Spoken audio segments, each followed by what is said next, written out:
Hi friends, first time video ಮಾಡ್ತಾಯಿದ್ದೀನಿ. Please support ಮಾಡಿ. ನಮ್ಮದು ಹಳ್ಳಿ ಲೈಫ್ ಸ್ಟೈಲ್ ಹೇಗಿರುತ್ತೆ ಅಂತ ನಿಮ್ಮ ಜೊತೆ ಶೇರ್ ಮಾಡ್ಕೊಳ್ಳೋಣ ಅಂತ. ನನ್ನ ಮಗಂಗೆ ವಿಡಿಯೋ ಮಾಡು ಅಂತ ಹೇಳಿದೆ, ಅವ್ನು ಸರಿಯಾಗಿ ಮಾಡಲ್ಲ ಅಂತ ನಾನೇ ಇಟ್ಕೊಂಡೆ. ನಮ್ಮ ಅತ್ತೆ ಕರಿತಾ ಇದ್ದೀನಿ, ಅತ್ತೆ ಬನ್ನಿರಿ ಕೋಳಿ ಕೂರಿಸ್ರಿ ಅಂತ. ಅದಕ್ಕೆ ಮರಳು ತೊಗೊಂಡು ಬಂದಿದ್ದೀವಿ ಬಕೆಟಿಗೆ ಹಾಕಿ ಇಡೋಕ್ಕೆ. ಮರಳಾದರೂ ಹಾಕ್ಬೋದು, ಇಲ್ಲ ಒಣ ಹುಲ್ಲಿರುತ್ತಲ್ಲ ಅದನ್ನಾದರೂ ಹಾಕಿ ಕಾವಿ ಕೂರಿಸ್ಬೋದು. ನಮ್ಮ ಮನೇಲಿ ಒಂದು 6 ಕೋಳಿ ಇದೆ.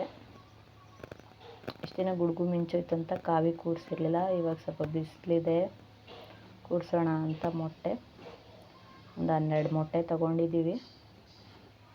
ನಮ್ಮ ಮಕ್ಕಳು ಕೋಳಿ ಎಲ್ಲ ಕೈಯಲ್ಲಿ ಹಿಡ್ಕೊಂಡು ಆಡ್ತಾರೆ. ಅವ್ರಿಗೊಂಥರ ಕೋಳಿ ಹಿಡ್ಕೊಂಡು ಕೈಲೆಲ್ಲ ಹಿಡ್ಕೊಂಡು ಹಿಚ್ಕಿದ್ರೆ ತುಂಬ ಖುಷಿ.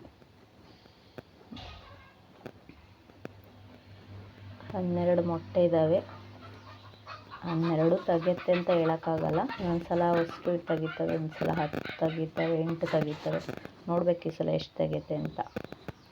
ಇವತ್ತು ಕೂರಿಸಿದ್ದೀವಿ ಅಂದರೆ ಇವತ್ತಿಂದ 18-20 ದಿನದೊಳಗಡೆ ಅಷ್ಟು ಮೊಟ್ಟೆ ಮರಿ ಮಾಡುತ್ತೆ. ಅವಾಗೂ ನಿಮ್ಮ ಜೊತೆ ವಿಡಿಯೋನ ಶೇರ್ ಮಾಡ್ಕೊಳ್ತೀನಿ. ಪ್ಲೀಸ್ ನಮ್ಮ ಚಾನಲ್ನ ನೋಡಿ ಸಪೋರ್ಟ್ ಮಾಡಿ. ಹಳ್ಳಿ ಲೈಫ್ ಸ್ಟೈಲ್ನ ನಿಮ್ಮ ಜೊತೆ ಶೇರ್ ಮಾಡ್ಕೊಳ್ತೀನಿ. ಮೊಟ್ಟೆ ಎಲ್ಲ ಅಡ್ಜಸ್ಟ್ ಮಾಡ್ಕೊಳ್ತಾ ಇದೆ ಕೋಳಿ ಕೂತ್ಕೊಳ್ಳಲಿಕ್ಕೆ. ನೋಡಿ ಫ್ರೆಂಡ್ಸ್, ಪ್ಲೀಸ್ ಸಪೋರ್ಟ್ ಮಾಡಿ. Thank you.